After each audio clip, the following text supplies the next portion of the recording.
Thank you. You too. And now the candidate whose message of sound money, free markets, personal freedom, and a non-interventionist foreign policy has inspired a generation of rabble-rousing libertarians, of which your host is one, to rage against the machine.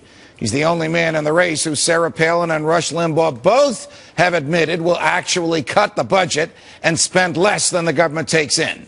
He's the godfather of the Tea Party movement and a champion of the Constitution. Congressman Paul joins us now. Always a pleasure. I don't know if you heard what Governor Palin just had to say. She welcomes your ideas. She loves what you believe in. She agrees with you on almost all the issues.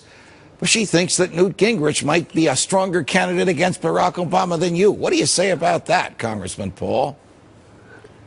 Well, you know, I guess everybody has the right to their own opinion, but, you know, if they do some polling nationally with my name up against Obama, I do just about as well as any of them, and I don't think Newt does any better than I do.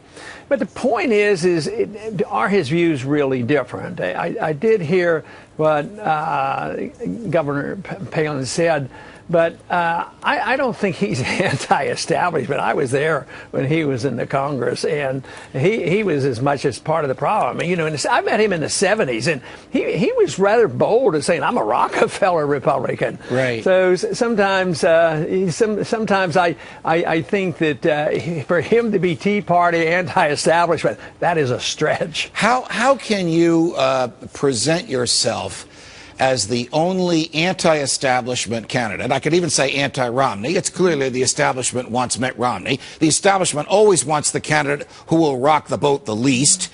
How can you present yourself as the candidate who will rock the boat the most, who will present the starkest contrast to Barack Obama, and has a clear message of bringing the government back within the confines of the Constitution?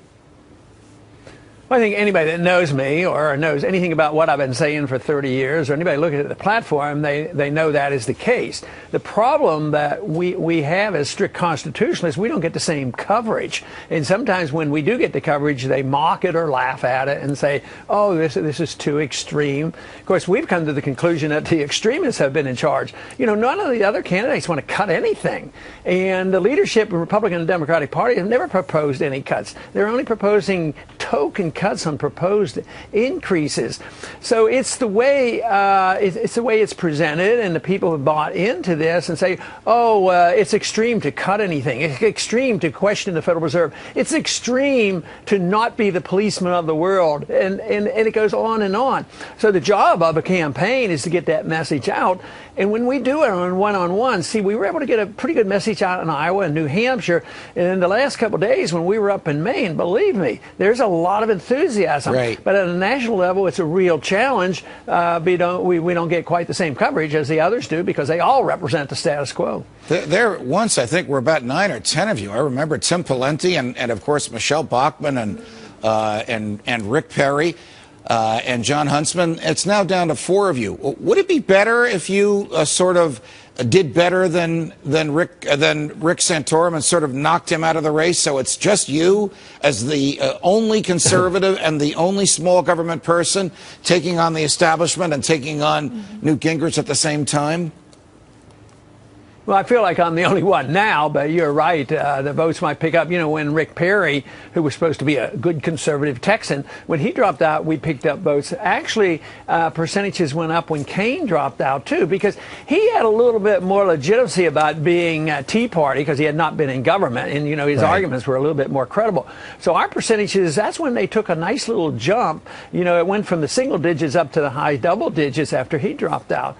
So that would be the case. But I've been, even when there were 8 other candidates, I always said they all represented the status quo because they're not talking anything about what I'm talking about, you know, with a strict interpretation of the Constitution. That's what they don't want to live up to because, and the reason they don't want to talk about it because it's a little bit embarrassing to them. You know, they take the oath, but then they say, oh, you mean you're not supposed to go to war without a declaration? I didn't know about it. You mean it's still in the Constitution that you're supposed to have gold backing to the currency? Yes. You know, this kind of thing. They don't want to have the embarrassment of that, but that's well entrenched in Washington, so that's why you don't hear our views expressed on national TV as often. Congressman Paul, it's a pleasure. Thanks very much for joining us. Thank you, Judge. You just heard